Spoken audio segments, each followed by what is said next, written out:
All right. Somewhat pressured for time today, so I'm going to have to not really start with any opening remarks other than welcome back to Storytime Saturdays.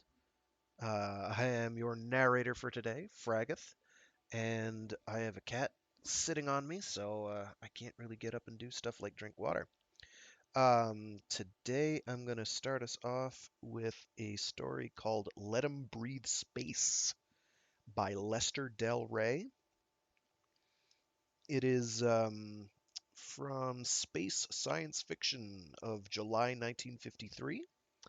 If you recognize the name Del Rey, I believe that is because it is the Lester Del Rey of who would later found the Del Rey Publishing, if memory serves, who I think to this day are still a big deal, particularly in the realm of science fiction, which is what we tend to deal with here, some fantasy.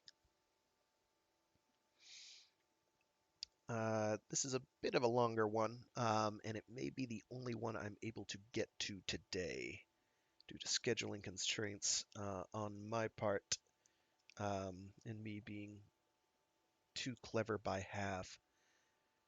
Now my cat is saying, no, no, it must be different than this. That is because he is a sweetie who likes to snuggle. All right, without any further ado.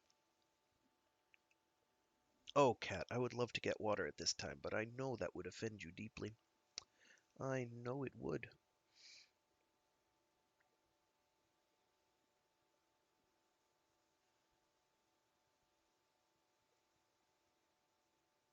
All right, I think I'm set.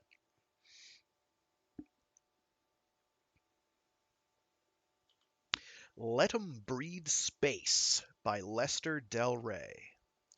18 men and 2 women in the closed world of a spaceship for 5 months can only spell tension and trouble. But in this case, the atmosphere was literally poisoned. 5 months out from Earth, we were halfway to Saturn and 3/4 of the way to murder.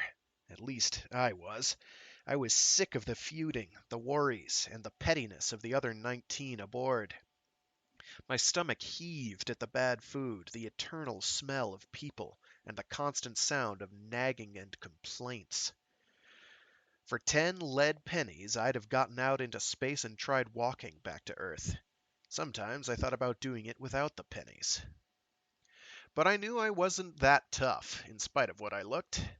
I'd been built to play fullback, and my questionable brunette beauty had been roughed up by the explosion years before as thoroughly as dogfighting on all planets could have done. But sometimes I figured all that meant was that there was more of me to hurt, and that I'd had more experience screaming when the anodyne ran out. Anyhow, whole wheat pancakes made with sourdough for the 9th morning running was too damned much.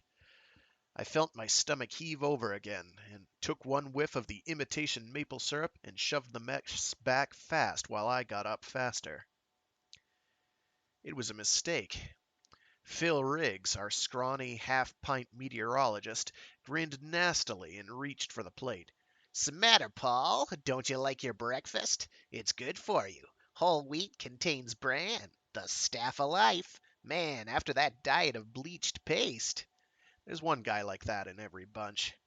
The cook was mad at us for griping about his coffee, so our group of scientists on this cockeyed Saturn expedition were getting whole wheat flour as punishment, while Captain Muller probably sat in his cabin chuckling about it. In our agreement, there was a clause that we could go over Muller's head on such things with a unanimous petition, but Riggs had spiked that. The idiot liked bran in his flour, even for pancakes. Or else he was putting on a good act for the fun of watching the rest of us suffer. "You can take your damned whole wheat and stuff it," I started. Then I shrugged and dropped it. There were enough feuds going on aboard the cranky old Wahoo. "Seen Jenny this morning, Phil?" He studied me insolently. "She told Doc Napier she had some stuff growing in hydroponics she wanted to look at. You're wasting your time on that, babe boy." Thanks for nothing, I muttered at him, and got out before I really decided on murder. Jenny Sanderson was our expedition biologist.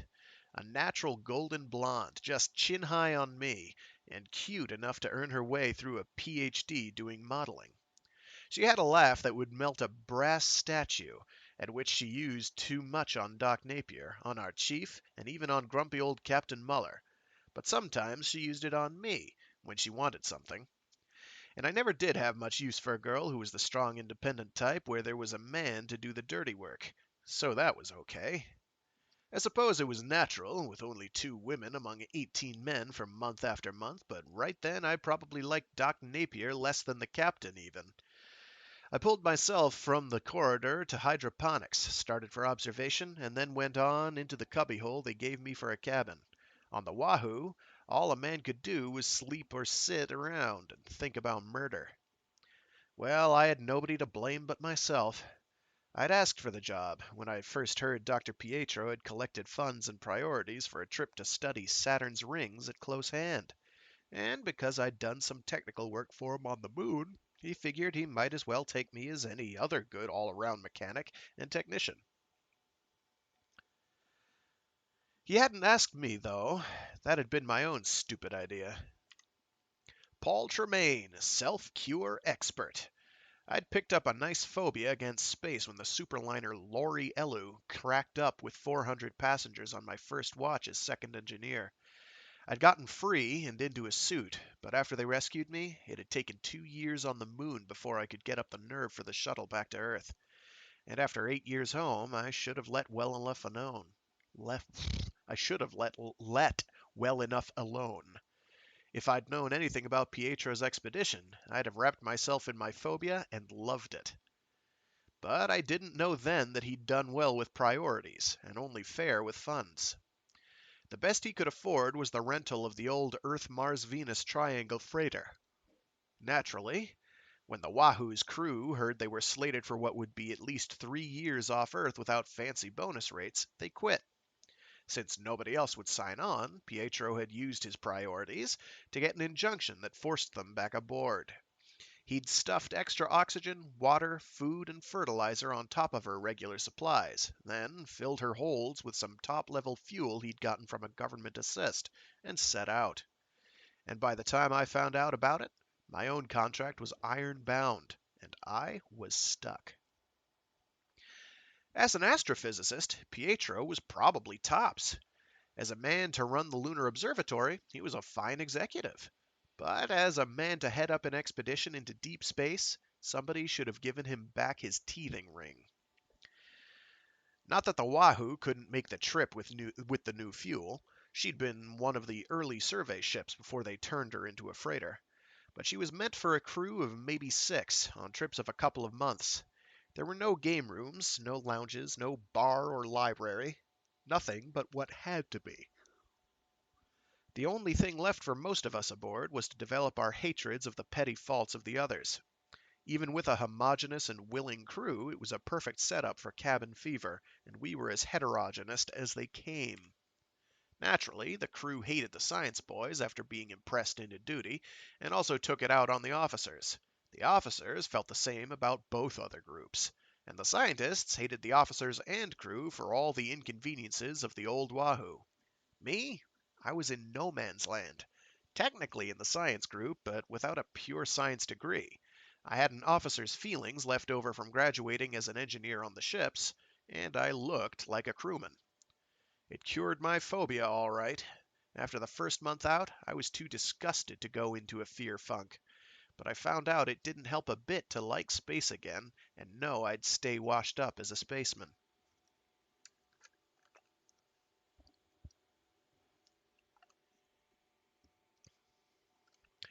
We'd been jinxed from the start. 2 months out, the whole crew of scientists came down with something Doc Napier finally diagnosed as food poisoning. Maybe he was right, since our group ate in our own mess hall, and the crew and officers who didn't eat with us didn't get it. Our astronomer, Bill Sanderson, almost died. I'd been lucky, but then I never did react to things much. There were a lot of other small troubles, but the next major trick had been fumes from the nuclear generators getting up into our quarters. It was always our group that had the trouble. If Eve Nolan hadn't been puttering with some of her trick films at the time, she and Walt Harris had the so-called night shift, and seen them blacken, we'd have been dead before they discovered it. And it took us 2 weeks of bunking with the sullen crew and decontamination before we could pick up life again. Engineer Wilcox had been decent about helping with it, blaming himself. But it had been a mess. Naturally, there were dark hints that someone was trying to get us, but I couldn't see any crewman wiping us out just to return to Earth, where our contract, with its completion clause, would mean he wouldn't have a dime coming to him. Anyhow, the way things were going, we'd all go berserk before we reached Saturn. The lunch gong sounded, but I let it ring. Bullard would be serving us whole wheat biscuits and soup made out of beans he'd let soak until they turned sour. I couldn't take any more of that junk, the way I felt then. I heard some of the men going down the corridor, followed by a confused rumble of voices. Then somebody let out a yell. "Hey, Rube!" That meant something. The old yell spacemen had picked up from Carney people to rally their kind around against the foe. And I had a good idea of who was the foe. I heard the yell bounce down the passage again and the slam of answering feet. Then the gravity field went off. Or rather, was cut off.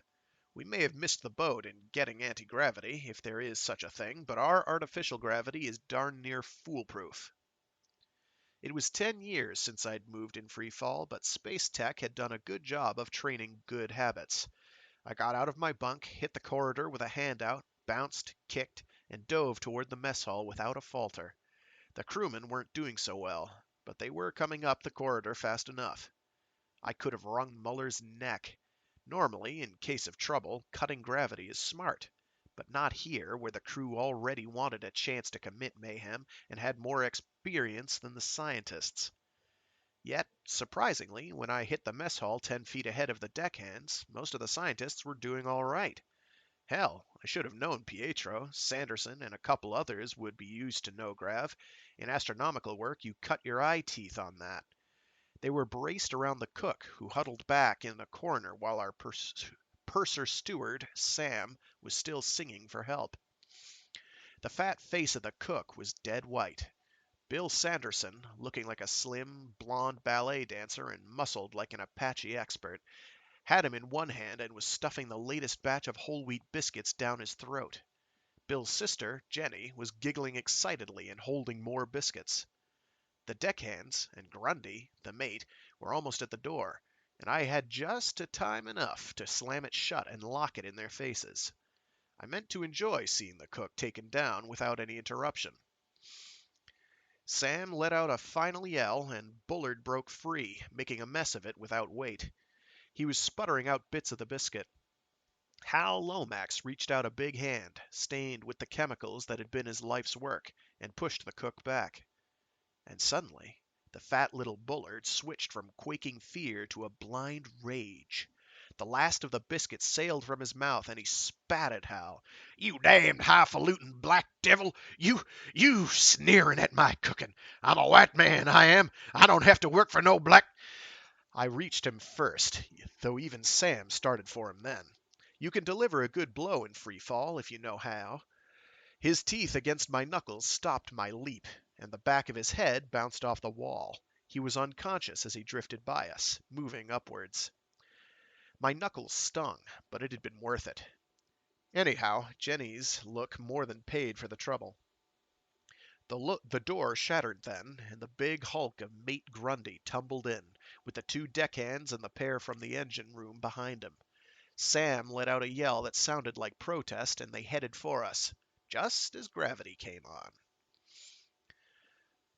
I pulled myself off the floor and out from under Bullard to see the stout, oldish figure of Captain Muller standing in the doorway, with Engineer Wilcox slouched easily beside him, looking like the typical natty space officer you see on television. Both held gas guns. "All right, break it up," Muller ordered. "You men get back to your work." And you, Dr. Pietro, my contract calls for me to deliver you to Saturn's moon, but it doesn't forbid me to haul you the rest of the way in irons. I won't have this aboard my ship. Pietro nodded, his little gray goatee bobbing, his lean body coming upright smoothly. Quite right, Captain. Nor does it forbid me to let you and your men spend the 16 months on the moon, where I command, in irons. Why don't you ask Sam what happened before you make a complete fool of yourself, Captain Muller?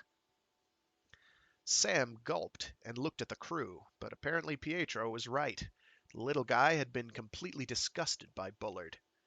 He shrugged apologetically. Bullard insulted Dr. Lomax, sir. I yelled for someone to help me get him out of here, and I guess everybody got all mixed up when the gravity went off. And Bullard cracked his head on the floor. Just a misunderstanding, sir. Muller stood there, glowering at the cut on my knuckles, and I could feel him aching for a good excuse to make his threat a reality. But finally he grunted and swung on his heel, ordering the crew with him. Grundy threw a final grimace and skulked off behind him. Finally there was only Wilcox, who grinned, shrugged, and shut the door quietly behind him. And we were left with the mess Free Fall had made of the place.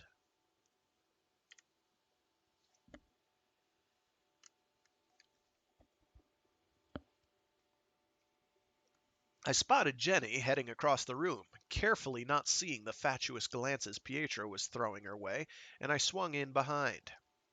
She nodded back at me, but headed straight for Lomax with an odd look on her face. When she reached him, her voice was low and businesslike. "Hal, what did those samples of Hendrix's show up?" Hendrix was the farmer, in charge of the hydroponics that turned the carbon dioxide we breathed out back into oxygen, and also gave us a bit of fresh vegetables now and then. Technically, he was a crewman, just as I was a scientist, but actually he felt more like one of us. Lomax looked surprised. "What samples, Jenny? I haven't seen Hendrix for 2 weeks." "You—" She stopped, bit her lip, and frowned. She swung on me. "Paul, have you seen him?" I shook my head. "Not since last night. He was asking Eve and Walt to wake him up early then." "That's funny. He was worried about the plants yesterday and wanted Hal to test the water and chemical fertilizer. I looked for him this morning, but when he didn't show up, I thought he was with you, Hal. And the plants are dying." "All of them?" The half smile wiped off of Hal's face, and I could feel my stomach hit my insteps. When anything happens to the plants in a ship, it isn't funny. She shook her head again. "No, about a quarter of them. I was coming for help when the fight started. They're all bleached out, and it looks like chromazone." That really helped hit that. Okay, let's try that again. That really hit me. They developed the stuff to fight off fungus on Venus, where 1 part in a billion did the trick. But it was tricky stuff. 1 part in 10 million would destroy the chlorophyll in plants in about 20 hours, or the hemoglobin in blood in about 15 minutes. It was practically a universal poison. Hal started for the door, then stopped. He glanced around the room, turned back to me, and suddenly let out a healthy bellow of seeming amusement. Jenny's laugh was right in harmony. I caught the drift, and tried to look as if we were up to some monkey business as we slipped out of the room. Nobody seemed suspicious.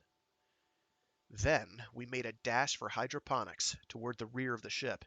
We scrambled into the big chamber together, and stopped. Everything looked normal among the rows of plant-filled tanks, pipes, and equipment. Jenny led us down one of the rows and around a bend. The plants in the rear quarter weren't sick. They were dead. They were bleached to a pale yellow, like boiled grass, and limp. Nothing would save them now. "I'm a biologist, not a botanist," Jenny began. Hal grunted sickly. "Yeah, and I'm not a life hormone expert. But there's one test we can try." He picked up a pair of rubber gloves from a rack and pulled off some wilted stalks. From one of the healthy tanks he took green leaves. He mashed the two kinds together on the edge of a bench and watched. If it's chromosome, they've developed an enzyme by now that should eat the color out of those others.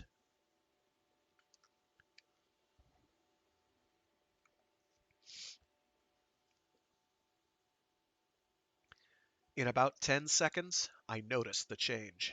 The green began to bleach before my eyes. Jenny made a sick sound in her throat and stared at the rows of healthy plants. I checked the valves, and this sick section is isolated.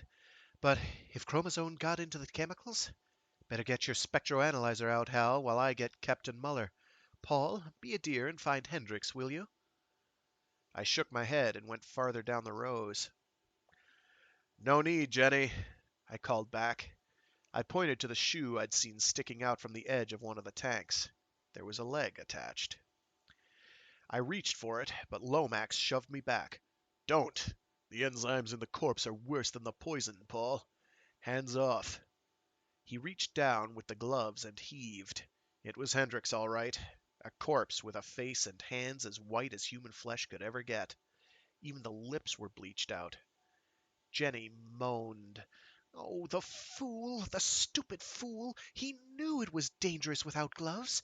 He suspected chromosome, even though none's supposed to be on board. And I warned him.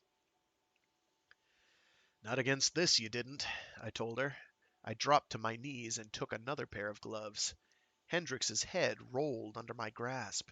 The skull was smashed over the left eye, as if someone had taken a sideswipe at Hendricks with a hammer. No fall had produced that. You should have warned him about his friends. Must have been killed, then dumped in there. Murder.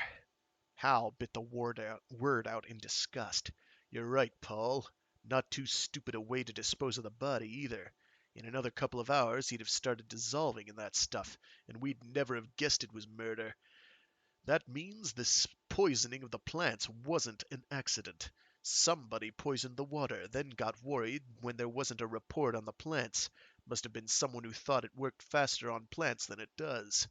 So he came to investigate, and Hendricks caught him fooling around. So he got killed. But who? Jenny asked. I shrugged, sickly.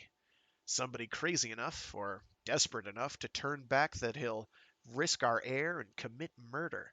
You'd better go after the captain while Hal gets his test equipment. I'll keep watch here. It didn't feel good in hydroponics after they left. I looked at those dead plants, trying to figure whether there were enough left to keep us going. I studied Hendricks's body, trying to tell myself the murderer had no reason to come back and try and get me. I reached for a cigarette, then put the pack away.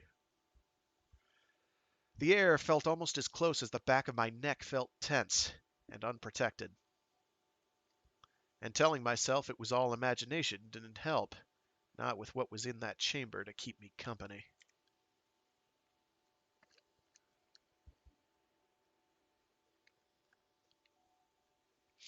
Chapter 2. Muller's face was like an iceberg when he came down, but only after he saw Hendricks. Before then, I'd caught the fat mooncalf expression on his face, and I'd heard Jenny giggling. Damn it, they'd taken enough time. Hal was already back, fussing over things with a hunk of tin and lenses he treated like a newborn baby. Doc Napier came in behind them, but separately. I saw him glance at them and look sick. Then both Muller and Napier began concentrating on business. Napier bent his nervous, bony figure over the corpse and stood up almost at once. Murder, all right. So I guess, Dr. Napier, Muller growled heavily at him. Wrap him up and put him between hulls to freeze. We'll bury him when we land. Tremaine, give a hand with it, will you? I'm not a laborer, Captain Muller, Napier protested. I started to tell him where he could get off, too. But Jenny shook her head at us. Please, can't you see Captain Muller's trying to keep too many from knowing about this? I should think you'd be glad to help. Please? Put that way, I guess it made sense. We found some rubber sheeting in one of the lockers and began wrapping Hendricks in it. It wasn't pleasant, since he was beginning to soften up from the enzymes he'd absorbed. How about going ahead to make sure no one sees us? I suggested to Jenny. Muller opened his mouth, but Jenny gave one of her quick little laughs and opened the door for us. Doc looked relieved. I guessed he was trying to kid himself. Personally, I wasn't a fool. I was just hooked. I knew perfectly well she was busy playing us off against one another, and probably having a good time balancing the books. But hell, that's the way life runs. Get Pietro up here! Muller fired after us. She laughed again and nodded. She went with us until we got to the Tweenhulls lock. Then she went off after the Oh my goodness, what is wrong with my mouth? She went with us until we got to the Tweenhulls lock, then went off after the chief. She was back with him again, just as we were finished stuffing Hendricks through and sealing up again. Muller grunted at us when we got back, then turned to Lomax again. The big chemist didn't look happy. He spread his hands toward us and hunched his shoulders. A 50 times over dose of chromazone in those tanks. Fortunately, none in the others. And I can't find a trace of it in the fertilizer chemicals or anywhere else. Someone deliberately put it into those tanks. Why? Pietro asked. We'd filled him in with the rough details, but it still made no sense to him. Suppose you tell me, Dr. Pietro, Muller suggested. Chromazone is a poison most people have never heard of. One of the new scientific nuisances. Pietro straightened, and his goatee bristled. If you're hinting... I am not hinting, Dr. Pietro. I'm telling you that I'm confining your group to their quarters until we can clean up this mess, distill the water that's contaminated, and replant. After that, if an investigation shows nothing, I may take your personal bond for the conduct of your people. Right now, I'm protecting my ship. But, Captain, Jenny began. Muller managed to smile at her. Oh, not you, of course, Jenny. I'll need you here. With Hendricks gone, you're the closest thing we have to a farmer now.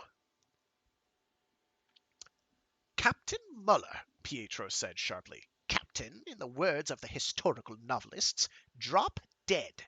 Dr. Sanderson, I forbid you to leave your quarters so long as anyone else is confined to his. I have ample authority for that. Under emergency powers, Muller spluttered over it, and Pietro jumped in again before he could finish. Precisely, Captain. Under emergency situations, when passengers aboard a commercial vessel find indications of total irresponsibility or incipient insanity on the part of a ship's officer, they are considered correct in assuming command for the time needed to protect their lives. We were poisoned by food prepared in your kitchen, and were nearly killed by radioactivity through a leak in the engine room, and no investigation was made. We are now confined with another oh my goodness, what is wrong? We are now confronted with another situation aimed against our welfare, as the others were wholly aimed at us. And you choose to conduct an investigation against our group only. My only conclusion is that you wish to confine us to quarters so we cannot find your motives for this last outrage. Paul, will you kindly relieve the captain of his position? They were both half right and mostly wrong. Until it was proved that our group was guilty, Muller couldn't issue an order that was obviously discriminatory and against our personal safety in case there was an attack directed on us. He'd mustered out of space and into the lunar cell. Oh my gosh, I'm missing words all over the place. What's going on? He'd be mustered out of space and into the lunar cells for that. But on the other hand, the safety for passengers clause Pietro was citing applied only in the case of overt, direct, and physical danger by an officer to normal passengers. He might be able to weasel it through a court, or he might be found guilty of mutiny. It left me in a pretty position. Jenny fluttered around. Now, she began. I cut her off. Shut up, Jenny. And you two damned fools cool down. Damn it, we've got an emergency here, all right. We might not have air plants enough to live on. Pietro, we can't run the ship. And neither can Muller get through what's obviously a mess that may call for all our help by confining us. Why don't you two go off and fight it out in person? Surprisingly, Pietro laughed. I'm afraid I'd put up a poor showing against the captain, Paul. My apologies, Captain Muller. Muller hesitated, but finally took Pietro's hand and dropped the issue. We've got enough plants, he said, changing the subject. We'll have to cut out all smoking and other waste of air, and I'll need Jenny to work the hydroponics with any help she requires. We've got to get more seeds planted, and fast. Better keep word of this to ourselves. A shriek came from Jenny then. She'd been busy at one of the lockers in the chamber. Now she began ripping others open and pawing through things inside rubber gloves. Captain Muller! The seeds! The seeds! Hal took one look, and his face turned gray. Chromazone, he reported. Every bag of seed has been filled with a solution of chromazone. They're worthless. How long before the plants here will seed? Muller asked sharply. 3 months, Jenny answered. Captain Muller, what are we going to do? The dour face settled into grim determination. The only sensible thing. Take care of these plants, conserve the air, and squeeze by until we can reseed. And, Dr. Pietro, with your permission, we'll turn about for Earth at once. We can't go on like this. To proceed would be to endanger the life of every man on board. Please, Danton. Jenny put her hand on Pietro's arm. I know what this all means to you, but... Pietro shook her off. It means the captain's trying to get out of the expedition again. It's 5 months back to Earth. More by the time we kill Velocity. It's the same to Saturn. And either way, in 5 months we've got this fixed up or we're helpless. Permission to return refused, Captain Muller. Then, if you'd be so good as to return to your own quarters, Muller said, holding himself back with an effort that turned his face red, we'll start cleaning this up. And not a word of this. Napier, Lomax, Pietro, and I went back to the scientists' quarters, leaving Muller and Jenny conferring busily. That was at 15 o'clock. At 16 o'clock, Pietro issued orders against smoking. Dinner was at 18 o'clock. We sat down in silence. I reached for my plate without looking, and suddenly little Phil Riggs was on his feet, raving. Whole wheat! Nothing but whole wheat bread! I'm sick of it! Sick! I won't... Sit down, I told him. I'd bitten into one of the rolls on the table. It was white bread, and it was the best the cook had managed so far. There was corn instead of baked beans, and he'd done a fair job of making meatloaf. Stop making a fool of yourself, Phil. He slumped back, staring at the white bun into which he'd bitten. Sorry. It's this air, so stuffy. I can't breathe. I can't see right. Pietro and I exchanged glances, but I guess we weren't surprised. Among intelligent people on a ship of that size, secrets wouldn't keep. They'd all put bits together and got part of the answer. Pietro shrugged and half stood up to make an announcement. Beg pardon, sirs. We jerked our heads around to see Bullard standing in the doorway. Oh, I did the wrong voice. He was scared stiff, and his words got stuck in his throat. Then he found his voice again. I heard as how Hendricks went crazy and poisoned the plants and went and killed himself, and we'll all die if we don't find some trick. And what I want to know, please, sirs, is are what they saying right? And, all kinds of tricks, and can you save us? Because I can't go on like this, not knowing and hearing them talking outside the galley and none of them telling me. Lomax cut into his flood of words. You'll live, Bullard. Farmer Hendricks did get killed in an accident to some of the plants, but we've still got air enough. Captain Muller has asked the help of a few of us, but it's only a temporary emergency. Bullard stared at him, and so slowly some of the fear left his face, though not all of it. He turned and left with a curt bow of his head, while Pietro added a few details that weren't exactly lies to Lomax's hasty cover-up, along with a grateful glance at the chemist. It seemed to work for the time being, at least enough for Riggs to begin making nasty remarks about cooked paste. Then the tension began to build again. I don't think any of the crew talked to any of our group. And yet, there seemed to be a chain of rumor that exchanged bits of information. Only the crew could have seen the dead plants being carried down to our refuse breakdown plant, and the fact that it was chromosome poisoning must have been deduced from a description by some of our group. At any rate, both groups knew all about it, and a little bit more, as was usual with rumors, by the second day. Muller should have made the news official, but he only issued an announcement that the danger was over. When Peters, our radioman navigator, found Sam and Phil Riggs smoking and dressed them down, it didn't make Muller's words seem too convincing. I guessed that Muller had other things on his mind. At least he wasn't in his cabin much, and I didn't see Jenny for 2 whole days. My nerves were as jumpy as those of the rest. It isn't too bad cutting out smoking. A man can stand imagining the air is getting stale, but when every unconscious gesture towards cigarettes that aren't there reminds him of the air, and when every imagined stale stench makes him want a cigarette to relax, it gets a little rough. Maybe that's why I was in a completely rotten mood when I finally did spot Jenny going down the passage, with the tight coveralls she was wearing emphasizing every motion of her hips. I grabbed her and swung her around. "Hi, stranger. Got time for a word?" She sort of brushed my hand off her arm, but didn't seem to mind it. Why, I guess so, Paul. A little time. Captain Muller's watching the Ponics. "Good," I said, trying to forget Muller. "Let's make it a little more private than this, though. Come on in." She lifted an eyebrow at the open door of my cabin, made with a little giggle, and stepped inside. I followed her and kicked the door shut. She reached for it, but I had my back against it. Paul? She tried to get around me, but I wasn't having any. I pushed her back onto the only seat in the room, which was the bunk. She got up like a spring uncoiling. Paul Tremaine, you open that door. You know better than that. Paul, please. "What makes me any different than the others?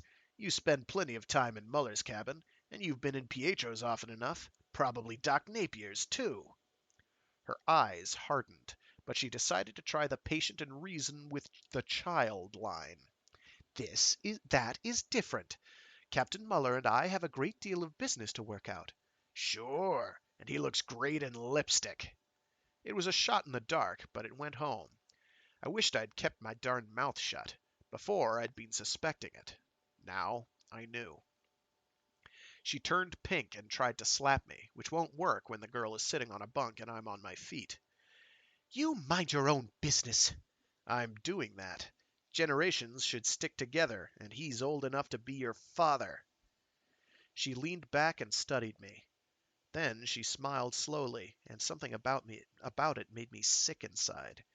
I like older men, Paul. They make people my own age seem so callow, so unfinished. It's so comforting to have mature people around. I always did have an Electra complex. "The Greeks had plenty of names for it, kid," I told her. "Don't get me wrong. If you want to be a slut, that's your own business. But when you pull the innocent act on me and then fall back to sophomore psychology—" This time she stood up before she slapped. Before her hands stung my face, I was beginning to regret what I'd said. Afterwards, I didn't give a damn. I picked her up off the floor, slapped her soundly on the rump, pulled her tight against me, and kissed her. She tried scratching my face, then went passive, and wound up with one arm around my neck and the other in the hair at the back of my head. When I finally put her down, she sank back onto the bunk, breathing heavily. Why, Paul! And she reached out her arms as I came down to meet them. For a second, the world looked pretty good. Then a man's hoarse scream cut through it all, with the sound of heavy steps in panic flight. I jerked up. Jenny hung on. Paul! Paul! But there was the smell of death in the air, suddenly. I broke free and was out into the corridor. The noise seemed to come from the shaft that led to the engine room, and I jumped for it, while I heard the doors slam. This time there was a commotion, like a wet sack being tossed around in a pentagonal steel barrel. and another hoarse scream that cut off in the middle to a gargling sound.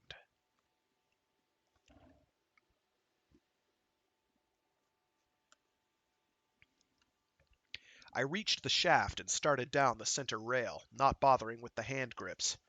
I could hear something rustle below, followed by silence, but I couldn't see a thing. The lights had been cut. I could feel things poking into my back before I landed. I always get the creeps when there's death around, and that last sound had been just that. Somebody's last sound. I knew someone was going to kill me before I could find the switch. Then I stumbled over something, and my hair stood on end. I guess my own yell was pretty horrible. It scared me worse than I was already. But my fingers found the switch somehow, and the light flashed on. Sam lay on the floor, with blood still running from a wide gash across his throat. A big kitchen knife was still stuck in one end of the horrible wound, and one of his fingers was half sliced off where the blade of a switchblade shiv had failed on him and snapped back. Something sounded above me, and I jerked back. But it was Captain Muller coming down the rail. The man had obviously taken it all in on the way down.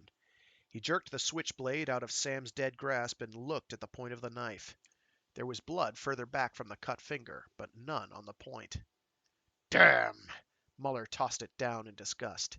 If he'd scratched the other man, we'd have had a chance to find who it was. Tremaine, have you got an alibi? I was with Jenny, I told him, and watched his eyes begin to hate me. But he nodded. We picked Sam up together and lugged his body up to the top of the shaft where the crowd had collected. Pietro, Peters, the cook, Grundy, and Lomax were there.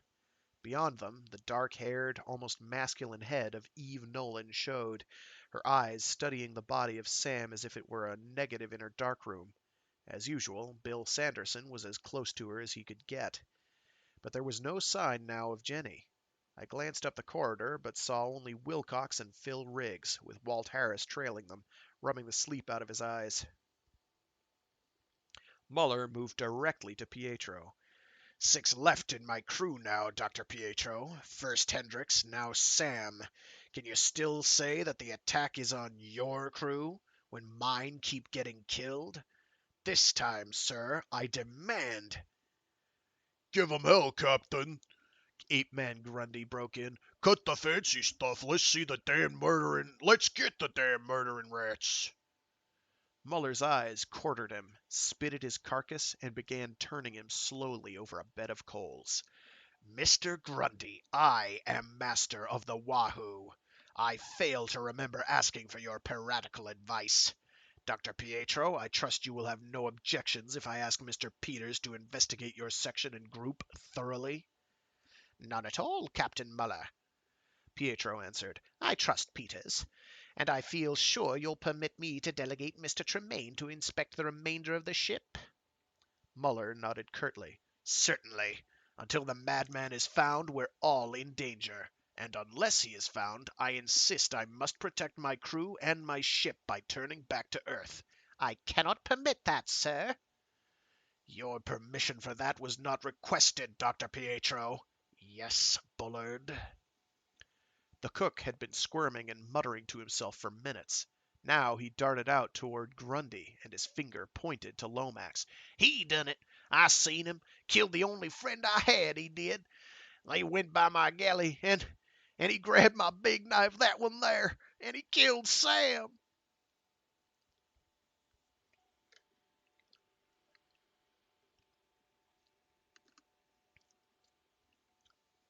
You're sure it was Lomax?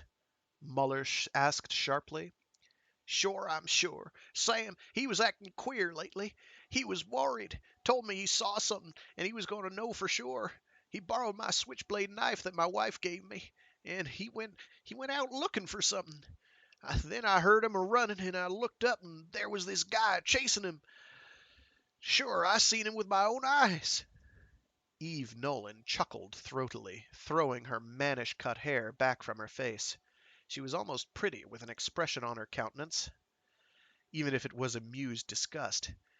Captain Muller, that's a nice story, but Dr. Lomax was with me in my darkroom working on some spectroanalysis slides. Bill Sanderson and Phil Riggs were waiting outside for us, and Mr. Peters saw us come out together when we all ran down here. Peters nodded. Muller stared at us for a second, and the hunting lust died out of his eyes, leaving them blank and cold. He turned to Bullard. Bullard, an explanation might make me reduce your punishment. If you have anything to say, say it now. The cook was gibbering and actually drooling with fear. He shook, and sweat popped out all over him.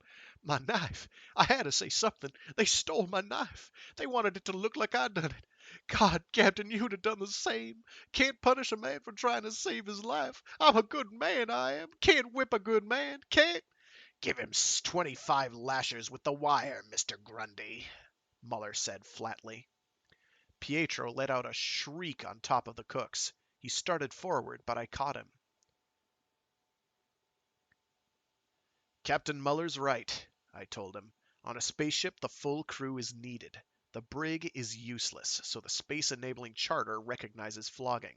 Something is needed to maintain discipline. Pietro dropped back, reluctantly.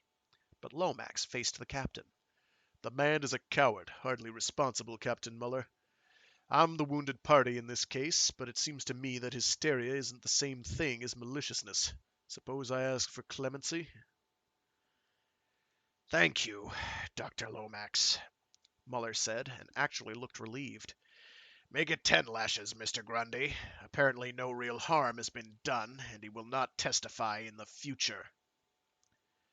Grundy began dragging Bullard out, muttering about damn fool ground lubbers always sticking their noses in. The cook caught at Lomax's hand on the way, literally slobbering over it. Lomax rubbed his palm across his thigh, looking embarrassed. Muller turned back to us. Very well. Mr. Peters will begin investigating the expedition's staff and quarters. Mr. Tremaine will have free run over the rest of the ship. And if the murderer is not turned up in 48 hours, we head back to Earth. Pietro started to protest again, but another scream ripped down the corridor, jerking us all around. It was Jenny, running toward us. She was breathing hoarsely as she nearly crashed into Dr. Pietro. Her face was white and sick, and she had to try twice before she could speak. The plants, she gasped out. Poison! They're dying!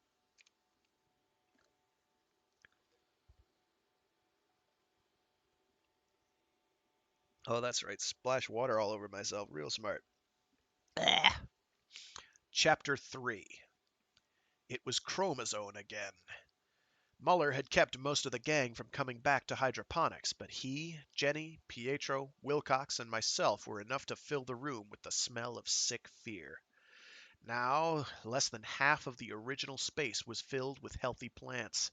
Some of the tanks held plants already dead, and others were dying as we watched.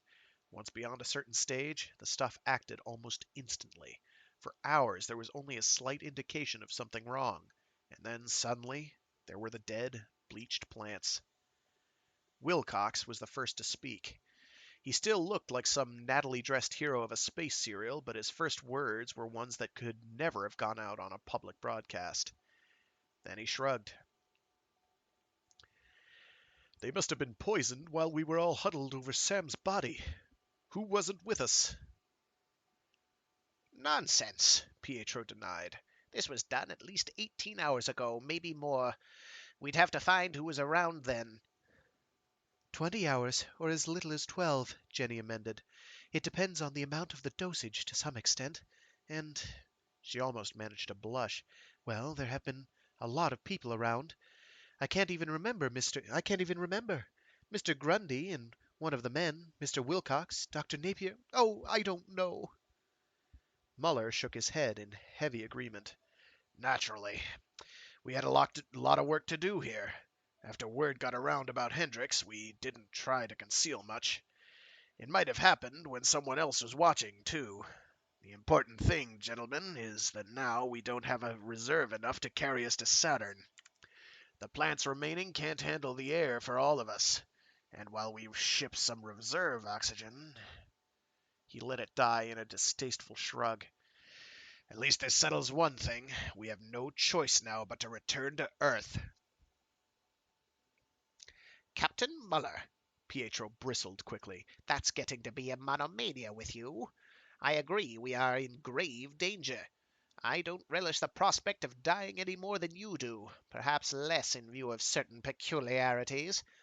But it's now further back to Earth than it is to Saturn, and before we can reach either, we'll have new plants, or we'll be dead. Some of us will be dead, Dr. Pietro, Wilcox amended it. There are enough plants left to keep some of us breathing indefinitely. Pietro nodded.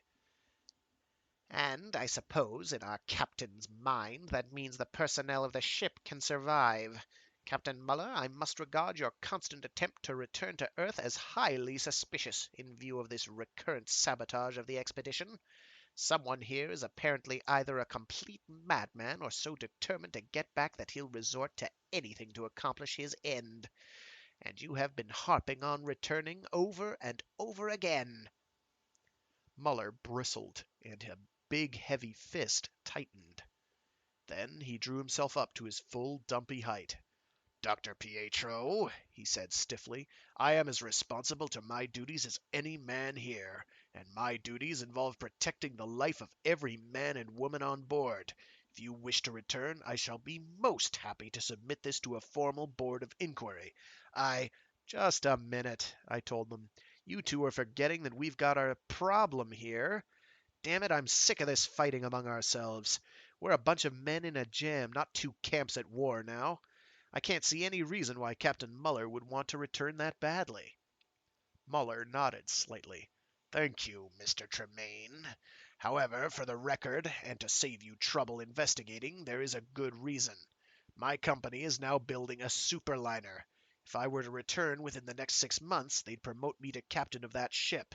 A considerable promotion, too. For a moment, his honesty seemed to soften Pietro. The scientist mumbled some sort of apology and turned to the plants. But it bothered me. If Muller had pulled something, the smartest thing he could have done would be to have just said just what he did.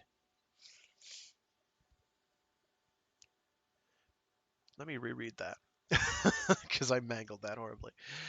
But it bothered me. If Muller had pulled something, the smartest thing he could have done would be to have said just what he did. Besides, knowing that Pietro's injunction had robbed him of a chance like that was enough to rankle in any man's guts and make him work up something pretty close to insanity. I marked it down in my mental files for the investigation I was supposed to make, but let it go for the moment. Muller stood for a minute longer, thinking darkly about the whole situation. Then he moved toward the entrance to hydroponics and pulled out the ship speaker mic. All hands and passengers will assemble in hydroponics within 5 minutes, he announced. He swung toward Pietro. With your permission, Doctor, he said caustically. The company assembled later looked as sick as the plants. This time, Muller was hiding nothing. He outlined the situation fully. Maybe he shaded it a bit to throw suspicion on our group, but in no way we could pin down. Finally, he stated flatly that the situation meant almost certain death for at least some of those aboard. From now on, there'll be a watch kept. This is closed to everyone except myself, Dr. Pietro, Mr. Peters, and Dr. Jenny Sanderson. At least one of us will be here at all times, equipped with gas guns. Anyone else is to be killed on setting foot inside this door. He swung his eyes over the group. Any objections?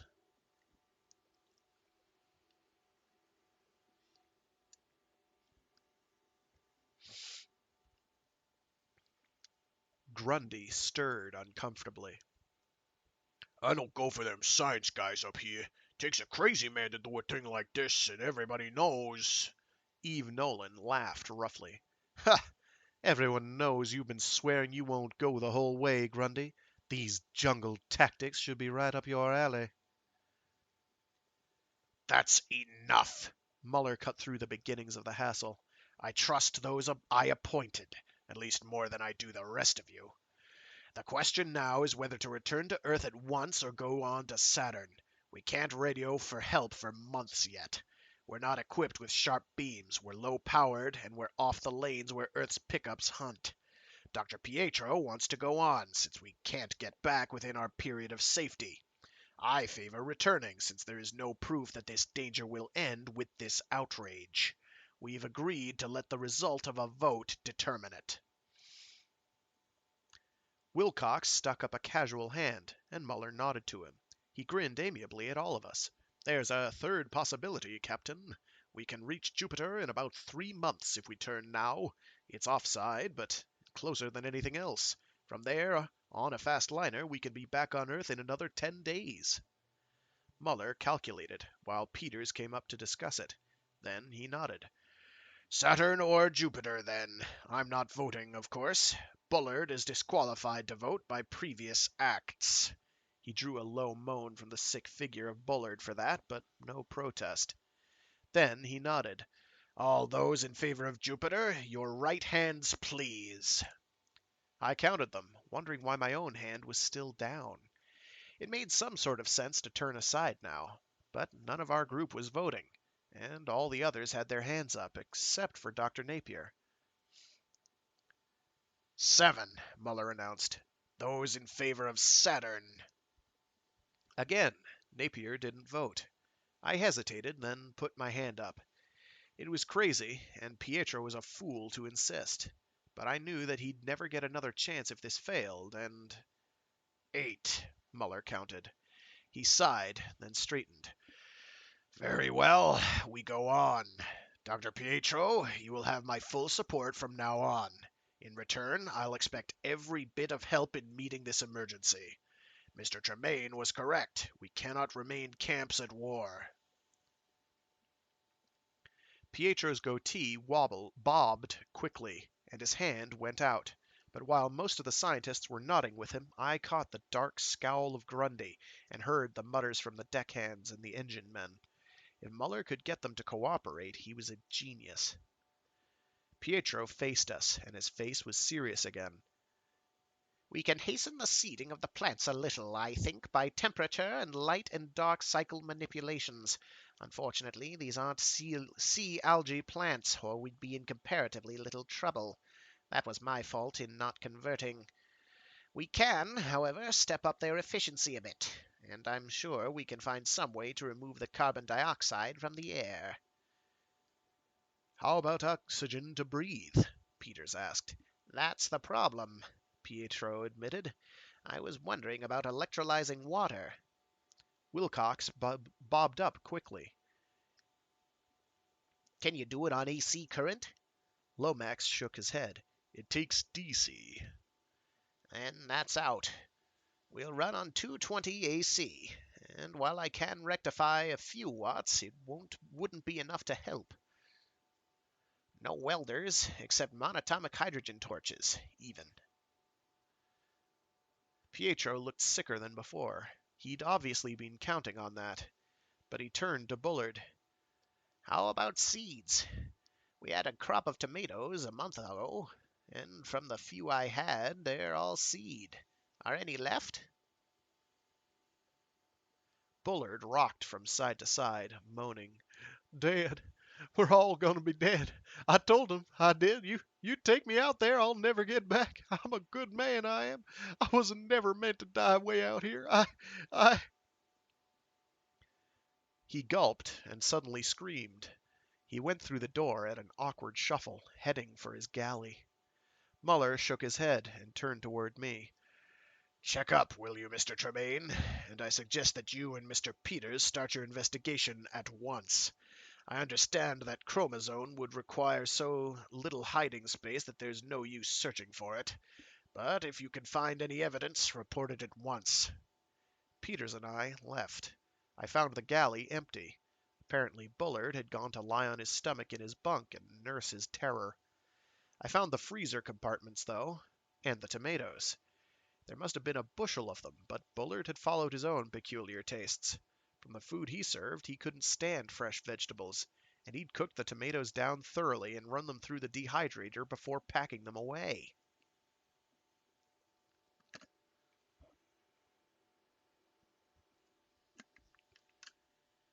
It was a cheerful supper, that one. Bullard had half recovered, and his fear was driving him to try to be nice to us. The selection was good, beyond the inevitable baked beans, but he wasn't exactly a chef at best, and his best was far behind him. Muller had brought Wilcox, Napier, and Peters down to our mess with himself to consolidate forces, and it seemed that he was serious about cooperating, but it was a little late for that. Overhead, the fans had been stepped up to counteract the effect of staleness our minds supplied, but the whine of the motors kept reminding us our days were counted. Only Jenny was normal. She sat between Muller and Pietro, where she could watch my face and that of Napier, and even her giggles had a forced sound. There were all kinds of things we could do, in theory, but we didn't have that kind of equipment. The plain fact was that the plants were going to lose the battle against our lungs. The carbon dioxide would increase, speeding up our breathing and making us all seem to suffocate. The oxygen would grow thinner and thinner once our supplies of bottled gas ran out, and eventually the air wouldn't support life. It's sticky and hot, Jenny complained suddenly. I stepped up the humidity and temperature controls, I told her. She nodded in quick comprehension, but I went on for Muller's benefit. Trying to give the plants the best growing atmosphere. We'll feel just as hot and sticky when the carbon dioxide goes up, anyhow. It must already be up, Wilcox said. My 2 canaries are breathing faster. Canaries, Muller said. He frowned, though he must have known of them. It was traditional to keep them in the engine room, though the reason behind it had long since been lost. Better kill them, Mr. Wilcox. Wilcox jerked, and his face paled a bit. Then he nodded. Yes, sir. That was when I got scared. The idea that 2 birds breathing could hurt our chances put things on a little too vivid a basis. Only Lomax seemed unaffected. He shoved back now and stood up. Some tests I have to make, Captain. I have an idea that might turn up the killer among us. I had an idea he was bluffing, but I kept my mouth shut. A bluff was as good as anything else, it seemed. At least, it was better than anything I seemed able to do. I prowled over the ship, sometimes meeting Peters doing the same, but I couldn't find a bit of evidence. The crewmen sat watching with hating eyes. And probably the rest aboard hated and feared us just as much. It wasn't hard to imagine the man who was behind it all deciding to wipe one of us out.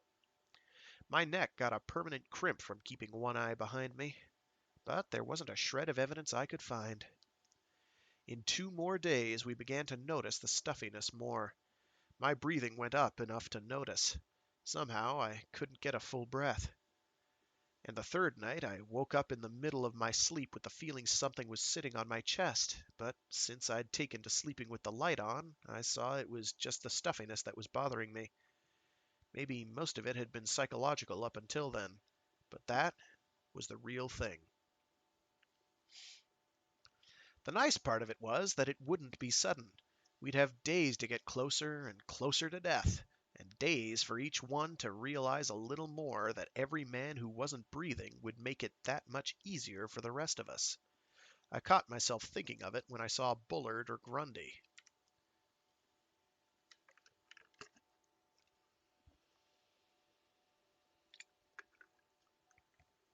Then trouble struck again.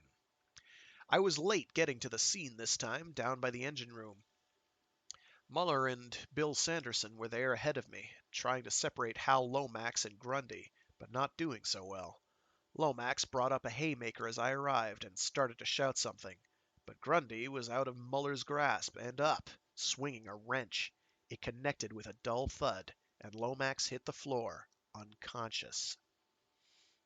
I picked Grundy up by the collar of his jacket, heaved him around and against a wall where I could get my hand against his esophagus and start squeezing. His eyeballs popped, and the wrench dropped from his hands. When I get mad enough to act that way, I usually know I'll regret it later. This time it felt good, all the way. But Muller pushed me aside, waiting until Grundy could breathe again. All right, Muller said. I hope you've got a good explanation before I decide what to do with you. Grundy's eyes were slitted, as if he'd been taking some of the Venus drugs. But after one long, hungry look at me, he faced the captain. Yes, sir. This guy came down here ahead of me. Didn't think nothing of it, sir. But when he started fiddling with the panel there, I got suspicious. He pointed to the external control panel for the engine room, to be used in case of accidents. With all that's been going on, how'd I know but maybe he was gonna dump the fuel? And then I saw he had keys. I didn't wait, sir. I jumped them. And then you come up. Wilcox came from the background and dropped beside the still figure of Lomax. He opened the man's left hand and pulled out a bunch of keys, examining them. Engine keys, Captain Muller. Hey, it's my set. He must have lifted them from my pocket. It looks as if Grundy's found our killer. Or Lomax found him, I pointed out. Anybody else see this start, or know that Lomax didn't get those keys away from Grundy when he started trouble? Why, you... Grundy began, but Wilcox cut off his run. It was a shame. I still felt like pushing the man's Adam's apple through his medulla oblongata. Lock them both up until Dr. Lomax comes to, Muller ordered, and send Dr. Napier to take care of them. I'm not jumping to any conclusions. But the look he was giving Lomax indicated that he'd already pretty well made up his mind, and the crew was positive. They drew back sullenly, staring at us like animals studying a human hunter, and they didn't like it when Peters took Grundy to lock him into his room. Muller finally chased them out and left Wilcox and me alone. Wilcox shrugged wryly, brushing dirt off his too clean uniform. "While you're here, Tremaine, why not look my section over? You've been neglecting me." I'd borrowed Muller's keys and inspected the engine room from top to bottom the night before. But I didn't mention that. I hesitated now. To a man who grew up to be an engineer and who'd now gotten over his psychosis against space too late to start over, the engines were things better left alone. Then I remembered that I hadn't seen Wilcox's quarters since he had the only key to them. I nodded and went inside. The engines were old, and the gravity generator was one of the first models. But Wilcox knew his business. The place was slick enough, and there was the good clean smell of metal working right. I could feel the controls in my hands, and my nerves itched as I went about making a perfunctory token examination. I even opened the fuel lockers and glanced in. The two crewmen watched with hard eyes, slitted as tight as Grundy's, but they didn't bother me. Then I shrugged and went back with Wilcox to his tiny cabin.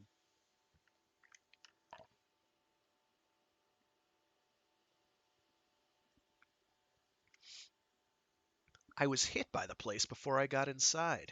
Tiny, yes, but fixed up like the dream of every engineer. Clean, neat, filled with books and luxuries. He even had a tape player I'd seen on sale for a trifle over $3,000. He turned it on, letting the opening bars of Haydn's Oxford Symphony come out. It was a binaural ultra-fidelity job, so I could close my eyes and feel the orchestra in front of me. This time I was thorough, right down the line, from the cabinets that held luxury food and wine to the little drawer where he kept his dress suit studs. They might have been rutiles? But I had a hunch they were genuine cat's eyes. He laughed when I finished and handed me a glass of the first decent wine I'd tasted in months. Even a small ozonator to make the air seem more breathable, and a dehumidifier, Tremaine. I like to live decently. I started saving my money once with the idea of getting a ship of my own. But there was a real dream. There was a real dream in his eyes for a second. Then he shrugged. But ships got bigger and more expensive, so I decided to live. At 40, I've got maybe 20 years ahead here, and I mean to enjoy it. And, well, there are ways of making a bit extra. I nodded. So it's officially smuggling to carry a 4-ounce Martian fur to Earth where it's worth a fortune, considering the legal duty. but most officers did it now and then. He put on Sibelius's fourth while I finished the wine. "If this mess is ever over, Paul, or you get the chance, drop down," he said. "I like a man who knows good things, and I liked your reaction when you spotted that Haydn from Verhoeven's recording. Muller pretends to know music, but he likes the flashiness of Mollwehr. Mollwehr. Hell, I'd cut my teeth on that stuff. My father had been first violinist in an orchestra, and had considered me a traitor when I was born without perfect pitch. We talked about Sibelius for a while before I left to go out into the stinking rest of the ship. Grundy was sitting before the engines, staring at them. Wilcox had said the big ape liked to watch them move, but he was supposed to be locked up.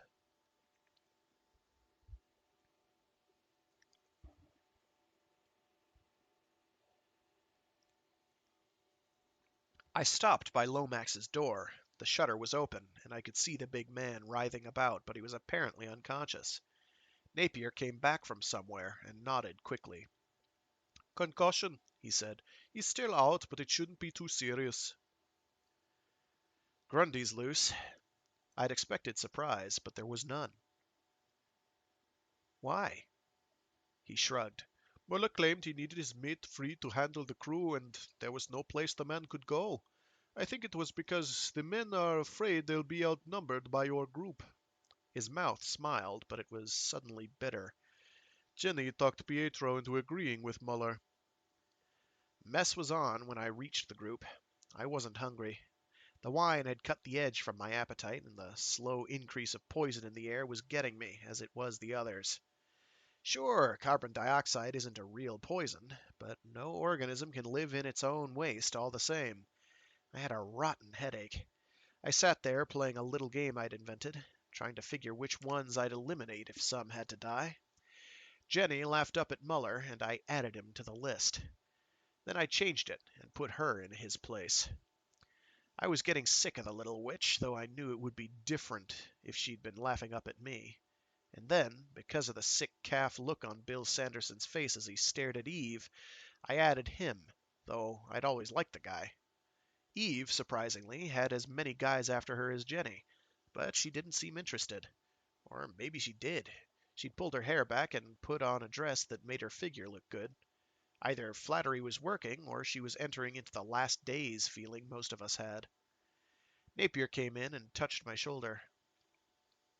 "Lomax is conscious and he's asking for you," he said, too low for the others to hear. I found the chemist conscious, all right, but sick and scared. His face winced under all the bandages as I opened the door. Then he saw who it was and relaxed. "Paul, what happened to me? The last I remember is going up to see that second batch of plants poisoned. But, well, this is something I must have got later." I told him as best I could. "But you don't remember anything?" "Not a thing about that.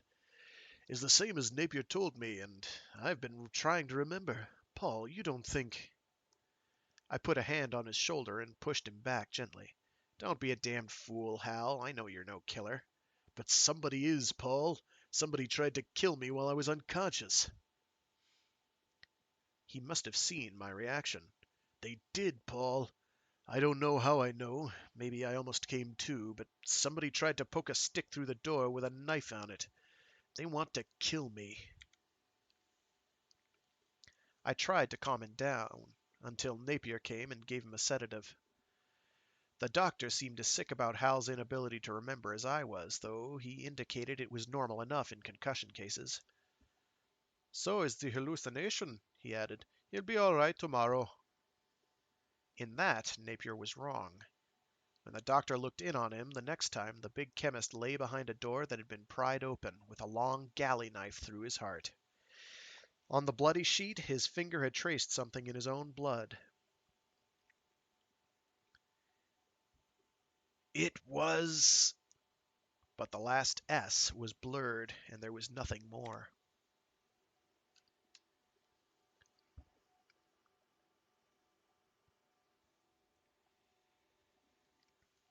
Chapter 4. I don't know how many were shocked at Hal's death, or how many looked around and counted one less pair of lungs. He'd never been one of the men I'd envied the air he'd used, though, and I think most felt the same. For a while, we didn't even notice that the air was even thicker. Phil Riggs broke the silence following our inspection of Lomax's cabin. That damn Bullard! I'll get him! I'll get him as sure as he got Hal! There was a rustle among the others, and a suddenly crystallized hate on their faces. But Muller's hoarse shout cut through the babble that began, and rose over even the anguished shrieking of the cook. Shut up, the lot of you! Bullard couldn't have committed the other crimes. Any one of you is a better suspect. Stop sniveling, Bullard. This isn't a lynching mob, and it isn't going to be one. What about Grundy? Walt Harris. Oh my gosh, what is going on? What about Grundy? Walt Harris yelled. Wilcox pushed forward. Grundy couldn't have done it. He's the logical suspect, but he was playing rummy with my men. The two engine men nodded agreement, and we began filing back to the mess hall, with the exception of Bullard, who shoved back into a niche, trying to avoid us. Then, when we were almost out of his sight, he let out a shriek and came blubbering after us. I watched them put Hal Lomax's body through the 'tween hulls lock, and turned toward the engine room. I could use some of that wine, just as the ship could have used a trained detective. But the idea of watching helplessly while the engines purred along to remind me I was just a handyman for the rest of my life got mixed up with the difficulty of breathing the stale air, and I started to turn back. My head was throbbing, and for 2 cents I'd have gone out between the hulls beside Lomax and the others and let the foul air spread out there and freeze. The idea was slow coming. Then I was running back toward the engines. I caught up with Wilcox just before he went into his own quarters. "Wilcox!" He swung around casually, saw it was me, and motioned inside. "How about some bar talk, Paul? Or would you rather soothe your nerves with some first-rate Buxtehude organ?" "Damn the music," I told him. "I've got a wild idea to get rid of this carbon dioxide, and I want to know if we can get it working with what we've got." He snapped to attention at that. Halfway through my account, he fished around and found a bottle of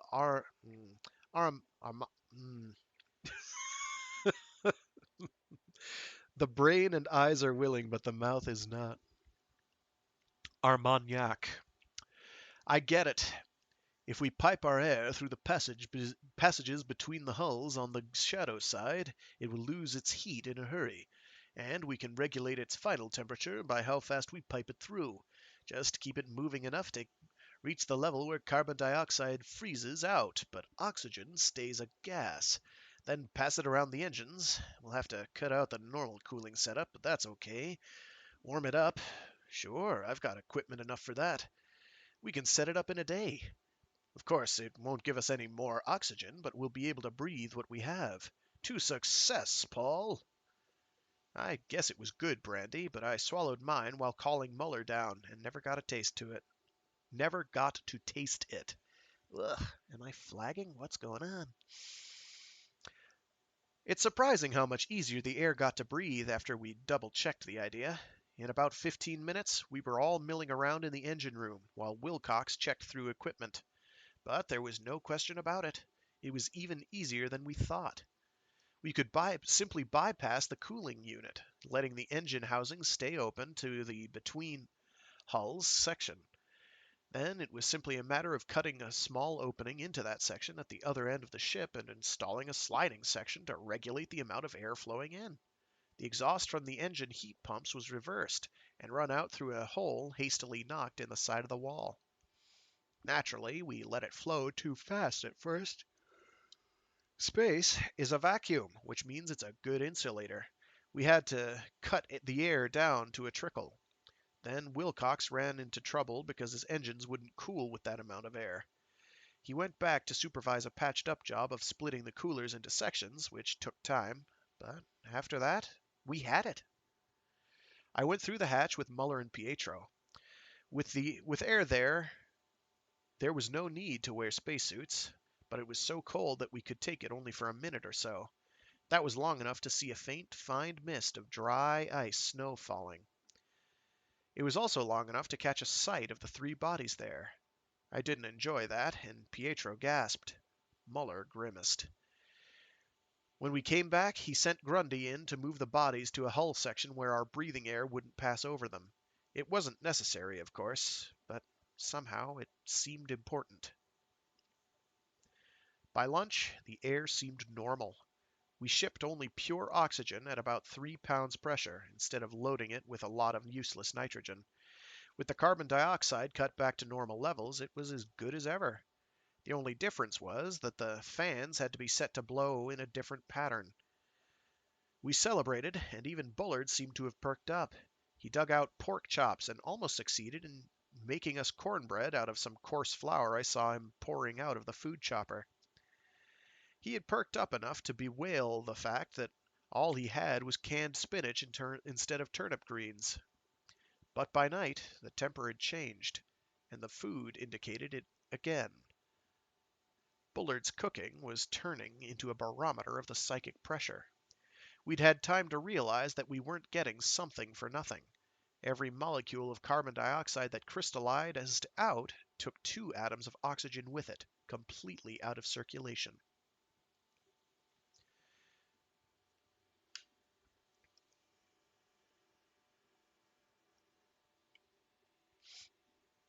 We were also losing water vapor, we found. Normally, any one of our group knew enough science to know that the water would fall out before the carbon dioxide, but we hadn't thought of it. We took care of that, however, by having Wilcox weld in a baffle and keep the section where the water condensed separate from the carbon dioxide snowfall. We could always shovel out the real ice, and meantime the ship's controls restored the moisture to the air easily enough. But there was nothing we could do about the oxygen. When that was gone, it stayed gone. The plants still took care of about 2/3 of our waste, but the other third was locked out there between the hulls. Given plants enough, we could have thawed it and let them reconvert it. A nice idea, except we had to wait 3 months to take care of it, if we lived that long. Bullard's cooking began to get worse. Then, suddenly, we got one good meal. Eve Nolan came down the passage to announce that Bullard was making cake, with frosting, canned huckleberry pie, and all the works. We headed for the mess hall fast. It was the cook's masterpiece. Muller came down late, though, and regarded it doubtfully. "There's something funny," he said as he settled down beside me. Jenny had been surrounded by Napier and Pietro. "Bullard came up babbling a few minutes ago. I don't like it. Something about eating hearty because he'd saved us all forever and ever. He told me the angels were on our side because a beautiful angel with 2 halos came to him in his sleep and told him how to save us. I chased him back to the galley, but I don't like it." Most of them had already eaten at least half of the food, but I saw Muller wasn't touching his. The rest stopped now, as the words sank in, and Napier looked shocked. "No," he said, but his tone wasn't positive. "He's a weakling, but I don't think he's insane. Not enough to poison us." "There was that food poisoning before," Pietro said suddenly. "Paul, come along, and don't eat anything until we come back." We broke the record getting to the galley. There Bullard sat, beaming happily, eating from a huge plate piled with the food he had cooked. I checked on it quickly, and there wasn't anything he'd left out. He looked up, and his grin widened foolishly. "Hi, Docs," he said. "Yes, sir, I knowed you'd be a-comin'. It all came to me in a dream. Looked just like my wife 20 years ago, she did, with green and yellow halos. And she told it to me. Told me I'd been a good man and nothing was going to happen to me. Not to good old Emery Bullard. Had it all figured out." He speared a big forkful of food and crammed it into his mouth, munching noisily. "Had it all figured. Popcorn. Best damn popcorn you ever saw. The kind they raised not 50 miles from where I was born. You know, I didn't used to like you guys, but now I love everybody. When we get to Saturn, I'm going to make up for all the times I didn't give you popcorn. We'll pop and we'll pop. And beans, too. I used to hate beans. Always beans on a ship. But now we're saved, and I love beans." He stared after us, half coming out of his seat. Hey, docs, ain't you gonna let me tell you about it? Later, Bullard, Pietro called back. Something just came up. We want to hear all about it.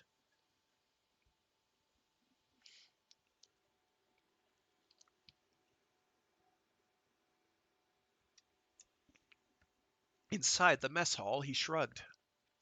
He's eating the food himself. If he's crazy, he's in a happy stage of it. I'm sure he isn't trying to poison us. He sat down and began eating without any hesitation. I didn't feel as sure and suspected he didn't. But it was too late to back out. Together, we summarized what he'd told us while Napier puzzled over it. Finally, the doctor shrugged. Visions? Euphoria? Disconnection with reality? Apparently something of a delusion that he's to save the world. I'm not a psychiatrist, but it sounds like insanity to me. Probably not dangerous. At least, while he wants to save us, we won't have to worry about the food. Still... Wilcox mulled it over and resumed the eating he had neglected before.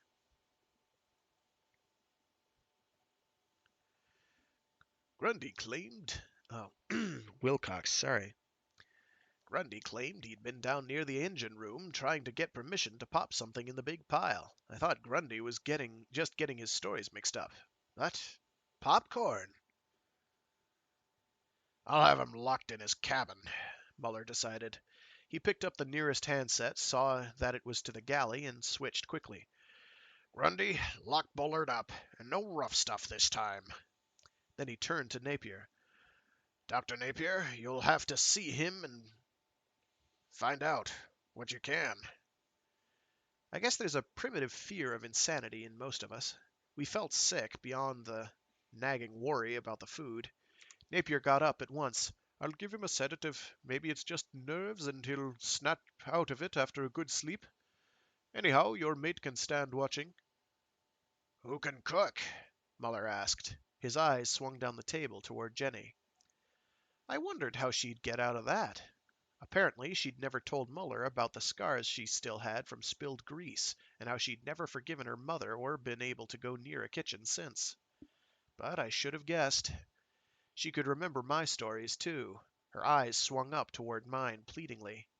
Eve Nolan stood up suddenly. I'm not only a good cook, but I enjoy it, she stated flatly, and there was disgust in the look she threw at Jenny. She swung toward me. How about it, Paul? Can you wrestle the big pots around for me? I used to be a short order cook when I was finishing school, I told her, but she'd ruined the line. The grateful look and laugh from Jenny weren't needed now, and, curiously, I felt grateful to Eve for it. I got up and went after Napier. I found him in Bullard's little cubbyhole of a cabin. He must have chased Grundy off, and now he was just drawing a hypo out of the cook's arm. It'll take the pain away, he was saying softly, and I'll see that he doesn't hit you again. You'll be all right now, and in the morning I'll come and listen to you. Just go to sleep. Maybe she'll come back and tell you more. He must have heard me, since he signaled me out with his hand and backed out quietly himself, still talking. He shut the door and clicked the lock. Bullard heard it, though. He jerked to a sitting position and screamed, No! No! He'll kill me! I'm a good man! He hunched up on the bed, forcing the sheet into his mouth. When he looked up a second later, his face was frozen in fear, but it was a desperate, calm kind of fear. He turned to face us, and his voice raised to a full shout, with every word as clear as he could make it. All right, now I'll never tell you the secret. Now you can all die without air. I promise I'll never tell you what I know. He fell back, beating at the sheet with his hand and sobbing hysterically. Napier watched him. Poor devil, the doctor said at last. Well, in another minute the shot will take effect. Maybe he's lucky. He won't be worrying for a while, and maybe he'll be rational tomorrow. All the same, I'm going to stand guard until Muller gets someone else here, I decided. I kept remembering Lomax. Napier nodded, and half an hour later Bill Sanderson came to take over the watch. Bullard was sleeping soundly. The next day, though, he woke up to start moaning and writhing again. But he was keeping his word. He refused to answer any questions. Napier looked worried as he reported he'd given the cook another shot of sedative. There was nothing else he could do. Cooking was a relief, in a way. By the time Eve and I had scrubbed all the pots into what she considered proper order, located some of the food lockers, and prepared and served a couple of meals, we'd evolved a smooth system that settled into a routine with just enough work to help keep our minds off the dwindling air in the tanks. In anything like a kitchen, she lost most of her mannish pose and turned into a live, efficient woman, and she could cook. First thing I learned, she told me, I grew up in a kitchen. I guess I'd never have turned to photography if my kid brother hadn't been using our sink for his darkroom. Wilcox brought her a bottle of his wine to celebrate her first dinner. He seemed to want to stick around, but she chased him off after the first drink.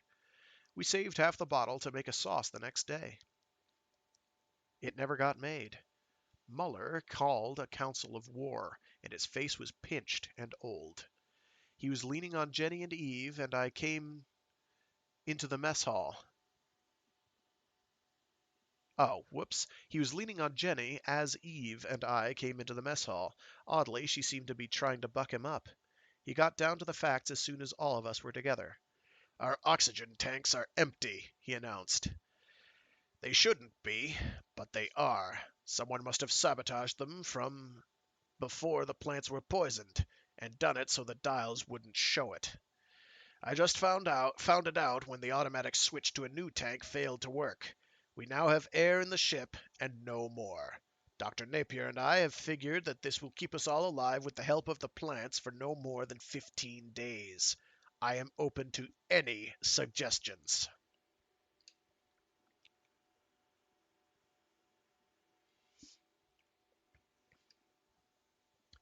There was silence after that, while it soaked in.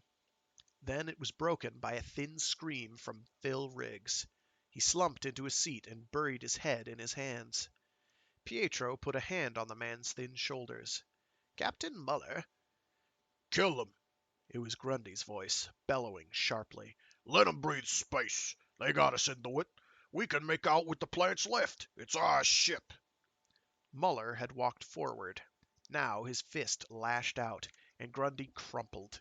He lay still for a second, then got to his feet unsteadily. Jenny screamed, but Muller moved steadily back to his former place without looking at the mate. Grundy hesitated, fumbled in his pocket for something, and swallowed it. Captain, sir. His voice was lower this time. Yes, Mr. Grundy. How many of us can live off the plants? 10, perhaps 11. Then give us a lottery. Pietro managed to break in over the yells of the rest of the crew. I was about to suggest calling for volunteers, Captain Muller. I still have enough faith in humanity to believe. You're a fool, Dr. Pietro, Muller said flatly. Do you think Grundy would volunteer? Or Bullard? But thanks for clearing the air, and admitting your group has nothing more to offer. A lottery seems to be the only fair system. He sat down heavily. We have tradition on this. In an emergency such as this, death lotteries have been held and have been considered legal afterwards. Are there any protests?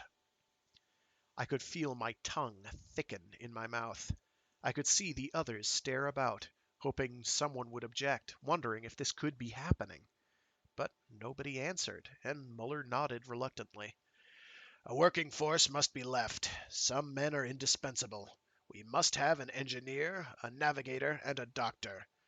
One man skilled with engine room practice and one with deck work must remain. And the cook goes, Grundy yelled. His eyes were intent and slitted again. Some of both groups nodded, but Muller brought his fist down on the table. This will be a legal lottery, Mr. Grundy. Dr. Napier will draw for him. And for myself, Napier said. It's obvious that 10 men aren't going on to Saturn. You'll have to turn back or head for Jupiter. Jupiter, in fact, is the only sensible answer, and a ship can get along without a doctor that long when it has to. I demand my right to the draw. Muller only shrugged and laid down the rules. They were simple enough. He would cut drinking straws to various lengths, and each would draw one. The two deckhands would compare theirs, and the longer would be automatically safe. The same for the pair from the engine room. Wilcox was safe. Mr. Peters and I will also have one of us eliminated, he added quietly. In an emergency, our abilities are sufficiently alike. The remaining group would have their straws measured, and the 7 shortest ones would be chosen to remove themselves into a vacant section between hulls without air within 3 hours or be forcibly placed there. The remaining 10 would head for Jupiter if no miracle removed the danger in those 3 hours. Peters got the straws, and Muller cut them and shuffled them. There was a sick silence that let us hear the sounds of the scissors with each snip. Muller arranged them so the visible ends were even. "Ladies first," he said. There was no expression on his face or in his voice. Jenny didn't giggle, but neither did she balk. She picked a straw and then shrieked faintly. It was obviously a long one. Eve reached for hers, and Wilcox yelled suddenly, "Captain Muller, protest! Protest! You're using all long straws for the women." He had jumped forward and now struck down Muller's hand, proving his point. "You're quite right, Mr. Wilcox," Muller said woodenly. He dropped his hand toward his lap and came up with a group of the straws that had just been cut, placed there somehow without our seeing it. He'd done a smooth job of it, but not smooth enough. "I felt some of you would notice it, but I also felt that gentlemen would prefer to see ladies, given the usual courtesies." He reshuffled the assorted straws, and then paused. "Mr. Tremaine, there was a luxury liner named the Lori Ellu with an assistant engineer by your name, and I believe you've shown a surprising familiarity with certain customs of space. A few days ago, Jenny mentioned something that jogged my memory. Can you still perform the duties of an engineer?" Wilcox had started to protest at the delay. Now shock ran through him. He stared unbelievingly from Muller to me and back, while his face blanched. I could guess what it must have felt like to see certain safety cut to a 50% chance, and I didn't like the way Muller was willing to forget until he wanted to take a crack at Wilcox for punishment. But "I can," I answered. And then, because I was sick inside myself for cutting under Wilcox, I managed to add, "But I waive my chance at immunity." "Not accepted," Muller decided. "Jenny, will you draw?" It was pretty horrible. It was worse when the pairs compared straws. The animal feelings were out in the open then. Finally, Muller, Wilcox, and 2 crewmen dropped out. The rest of us went up to measure our straws. It took no more than a minute. I stood staring down at the ruler, trying to stretch the tiny thing I'd drawn. I could smell the sweat rising from my body, but I knew the answer. I had 3 hours left.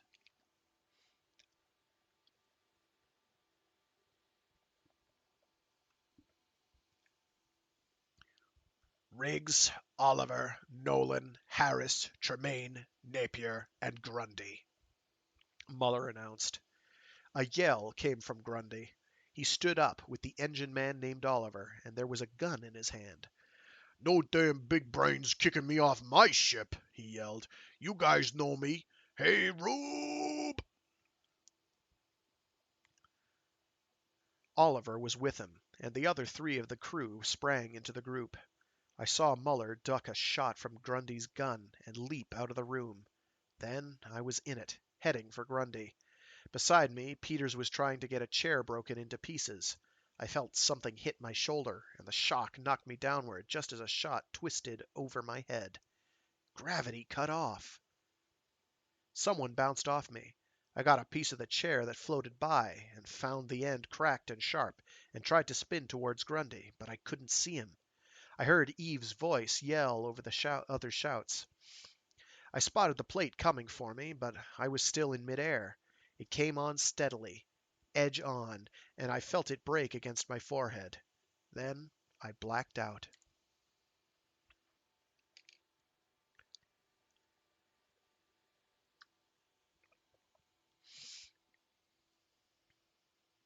Chapter 5. I had the granddaddy of all headaches when I came to. Doc Napier's face was over me, and Jenny and Muller were working on Bill Sanderson. There was a surprisingly small and painful lump on my head. Pietro and Napier helped me up, and I found I could stand after a minute. There were 4 bodies covered with sheets on the floor. "Grundy, Phil Riggs, Peters, and a deckhand named Storm," Napier said. "Muller gave us a whiff of gas and not quite in time." "Is the time up?" I asked. It was the only thing I could think of. Pietro shook his head sickly. "Lottery is off. Muller says we'll have to hold another, since Storm and Peters were supposed to be safe, but not until tomorrow."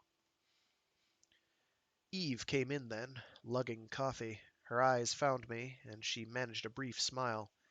"I gave the others coffee," she reported to Muller. "They're pretty subdued now." "Mutiny!" Muller helped Jenny's brother to his feet and began helping him toward the door. "Mutiny! And I have to swallow that!" Pietro watched him go and handed Eve back his cup. "And there's no way of knowing who is on which side. Oh, Dr. Napier, could you do something?" He held out his hands that were shaking, and Napier nodded. "I can use a sedative myself. Come back with me." Eve and I wandered back to the kitchen. I was just getting my senses back. The damned stupidity of it all. And now it would have to be done over.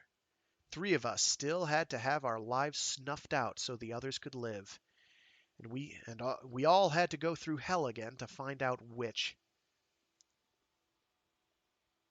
Eve must have been thinking the same. She sank down on a little stool, and her hand came out to find mine. "For what? Paul, whoever poisoned the plants knew it would go this far. He had to. What's to be gained? Particularly when he'd have to go through all this, too. He must have been crazy." "Bullard couldn't have done it," I said slowly. "Why should it be Bullard? How do we know he was insane? Maybe he was shouting that he wouldn't tell. He was trying to make a bribe to save his own life. Maybe he's as scared as we are. Maybe he was making sense all along if we'd only listened to him. He She stood up and started back toward the lockers, but I caught her hand. "Eve, he wouldn't have done it, the killer, if he'd had to go through with the lottery. He knew he was safe. That's the one thing we've been overlooking. The man to suspect is the only man who could be sure he would get back. My God, we saw him juggle those straws to save Jenny. He knew he'd control the lottery." She frowned. "But, Paul, he practically suggested the lottery. Grundy brought it up, but he was all ready for it." The frown vanished, then returned. "But I still can't believe it." "He's the one who wanted to go back all the time. He kept insisting on it, but he had to get back without violating his contract." I grabbed her hand and started toward the nose of the ship, justifying it to her as I went. Only a man with a known motive for returning, the only one completely safe, and we didn't even think of it. She was still frowning, but I wasn't wasting time. We came up the corridor to the control room. Ahead, the door was slightly open, and I could hear a mutter of Jenny's voice. Then there was the tired rumble of Muller. "I'll find a way, baby. I don't care how close they watch. We'll make it work. Pick the straw with the crimp in the end. I can do that, even if I can't push one out further again. I tell you, nothing's gonna happen to you." "But, Bill," she began. I hit the door, slamming it open.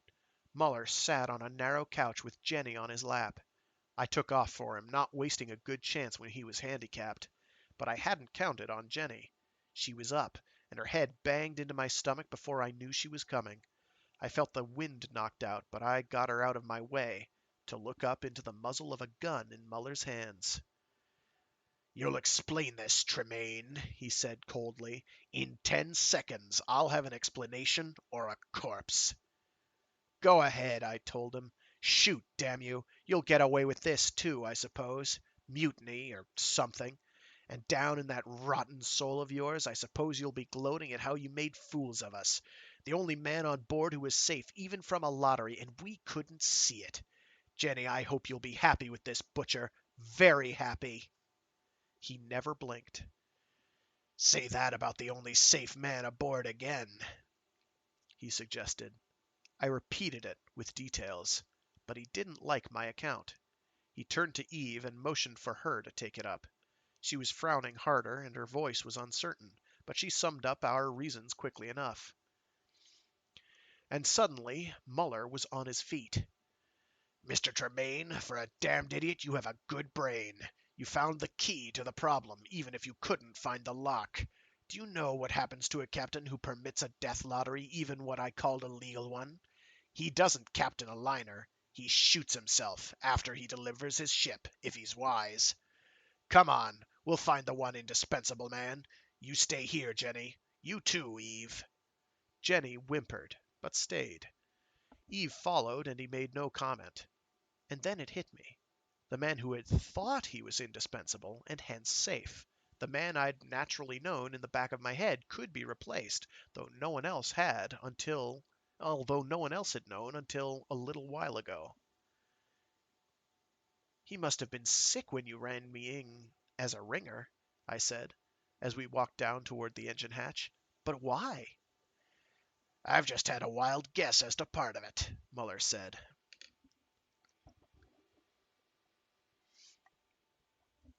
Wilcox was listening to the Buxtehude when we shoved the door of his room open, and he had his head back and his eyes closed.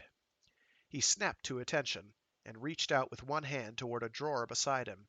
Then he dropped his arm and stood up to cut off the tape player. Mr. Wilcox, Muller said quietly, holding the gun firmly on the engineer. Mr. Wilcox, I've detected evidence of some of the Venus drugs on your two assistants for some time. It's rather hard to miss the signs in their eyes. I've also known that Mr. Grundy was an addict. I assumed that they were getting it from him, naturally. And as long as they performed their duties, I couldn't be choosy on an old ship like this. But for an officer to furnish such drugs, and to smuggle them from Venus for sale to other planets, is something I cannot tolerate. It will make things much simpler if you will surrender those drugs to me. I presume you keep them in those bottles of wine you bring aboard? Wilcox shook his head slowly, settling back against the tape machine. Then he shrugged and bowed faintly. "The Chianti, sir." I turned my head toward the bottles, and Eve started forward. Then I yelled as Wilcox shoved his hand down toward the tape machine. The gun came out on a spring as he touched it. Muller shot once, and the gun missed Wilcox's fingers as the engineer's hand went to his hip, where blood was flowing. He collapsed into the chair behind him, staring at the spot stupidly. I cut my teeth on tough ships, Mr. Wilcox, Muller said savagely. The man's face was white, but he nodded slowly, and a weak grin came onto his lips. "Maybe you didn't exaggerate those stories at that," he conceded slowly. "I take it I drew a short straw." Very short. It wasn't worth it. No profit from the piddling sale of drugs is worth it.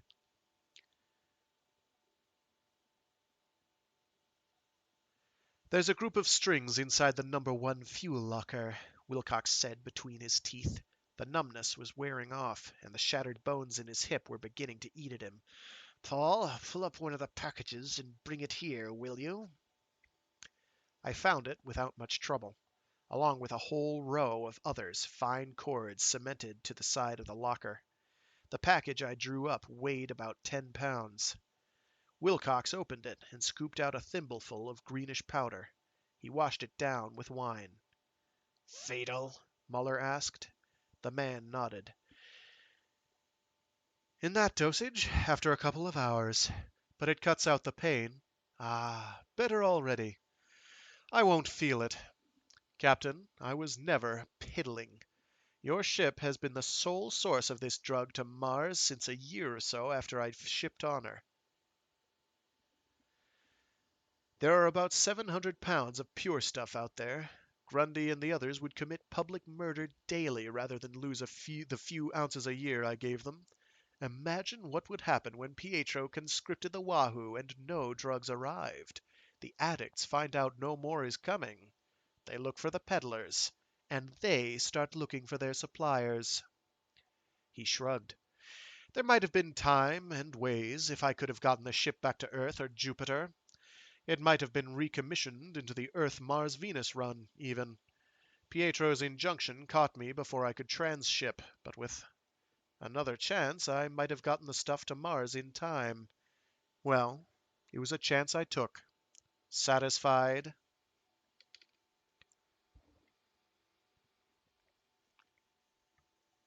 Eve stared at him with horrified eyes. Maybe I was looking the same. It was plain enough now. He'd planned to poison the plants and drive us back. Murder of Hendricks had been a blunder when he'd thought it wasn't working properly. What about Sam? I asked. Blackmail. He was too smart. He'd be sure Grundy was smuggling the stuff and raking off from him. He didn't care who killed Hendricks as much as how Grundy would pay to keep his mouth shut. With murder around, he figured Grundy'd get rattled. The fool did, and Sam smelled bigger stakes. Grundy was bait to get him down near there. I killed him. And Lomax? I don't know. Maybe he was bluffing. But he kept going from room to room with a pocket full of chemicals, making some kind of tests. I couldn't take a chance on his being able to spot chromazone. So I had Grundy give him my keys and tell him to go ahead, then jump him. And after that, when he wasn't quite killed, they'd been forced to finish the job. Wilcox shrugged again. I guess it got out of hand. I'll make a tape of the whole story for you, Captain. But I'd appreciate it if you'd get Napier down here. This is getting pretty messy. He's on his way, Eve said. We hadn't seen her call, but the doctor arrived almost immediately afterwards. He sniffed the drug and questioned us about the dose Wilcox had taken. Then he nodded slowly. About 2 hours, I'd say. No chance at all to save him. The stuff is absorbed almost at once and begins changing to something else in the blood. I'll be responsible, if you want. Muller shrugged. I suppose so. I'd rather deliver him in irons to a jury, but... well, we still have a lottery to hold. It jerked us back to reality sharply. Somehow I'd been fighting off the facts, figuring that finding the cause would end the results. But even with Wilcox out of the picture, there were 12 of us left, and air for only 10. Wilcox laughed abruptly. A favor is a favor. A favor for a favor. I can give you a better answer than a lottery. Popcorn! Bullard! Eve slapped her head with her palm. Captain, give me the master key. She snatched it out of his hand and was gone at a run. Wilcox looked disappointed, and then grinned. Popcorn and beans. I overlooked them myself. We're a bunch of city hicks. Room to room with a... Whoops. Oh boy, I just skipped right past it. We're a bunch of city hicks. But when Bullard forgot his fears in his sleep, he remembered the answer, and got it so messed up with his dream and his new place as a hero that my complaint tipped the balance. Grundy put the fear of God into him then, and you didn't get it. Captain, you don't dehydrate beans and popcorn. They come that way naturally. You don't can them either, if you're saving weight. They're seeds. Put them in tanks, and they grow. He leaned back, trying to laugh at us, as Napier finished dressing his wound.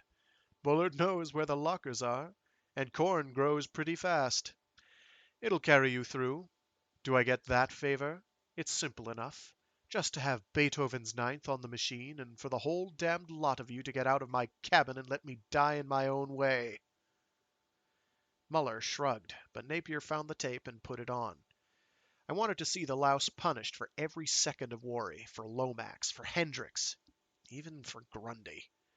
But there wasn't much use in vengeance at this point. You're going to get all this, Paul, Wilcox said as we got ready to leave. Captain Muller, everything here goes to Tremaine. I'll make a tape on that, too. But I want it to go to a man who can appreciate Holman's conducting. Muller closed the door. I guess it's yours, he admitted. Now that you're head engineer here, Mr. Tremaine, the cabin is automatically yours. Take over, and get that junk in the fuel locker cleaned out. Except enough to keep your helpers going. They'll need it, and we'll need their work. I'll clean out his stuff at the same time, I said. I don't want any part of it. He smiled then, just as Eve came down with Bullard and Pietro. The fat cook was sobered, but already beginning to fill with his own importance. I caught snatches as they began to discuss Bullard's knowledge of growing things. It was enough to know that we'd all live, though it might be a tough ride for a while. Then Muller gestured upwards. You've got a reduced staff, Dr. Pietro. Do you intend on going to Saturn? We'll go on, Pietro decided, and Muller nodded. They turned and headed upwards. I stood staring at my engines. One of them was a touch out of phase, and I went over and corrected it. They'd be mine for over 2 years, and after that, I'd be back on the lists. Eve came over beside me and studied them with me.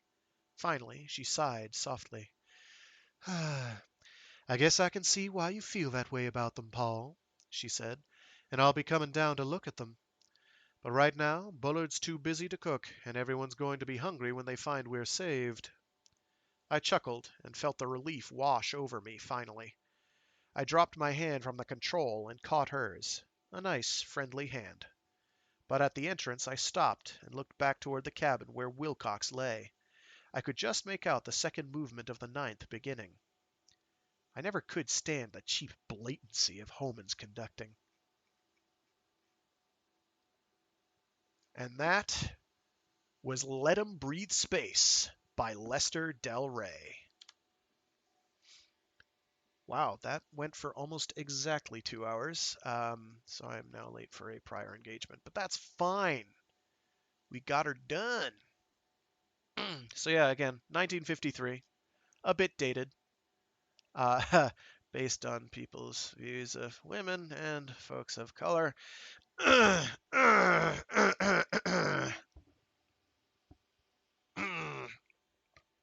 It should be noted that the views and opinions of characters within the work of fiction are the views of the characters in the work of fiction alone, not of the writer, not necessarily of the writer or indeed of the person narrating.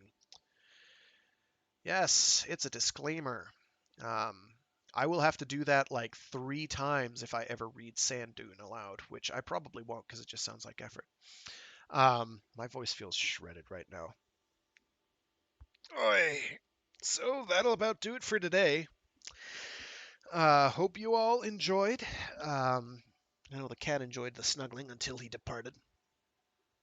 Yeah, so yeah, I do this every week, every Saturday at noon Eastern Standard Time for about 2 hours or so. I also have a Monday stream and a Wednesday stream. On Monday, I do mecha-related stuff, Mecha Mondays, and then on Wednesday, I do Warframe-related activities. All right, thanks for tuning in.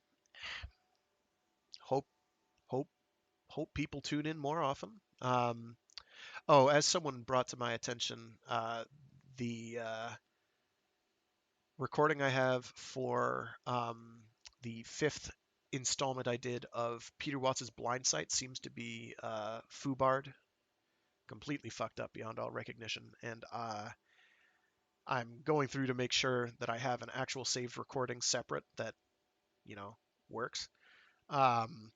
And if it doesn't, I may have to record that, so you may get a next week, maybe redoing part of that. But other than that, thanks for tuning in and have a great week. Bye.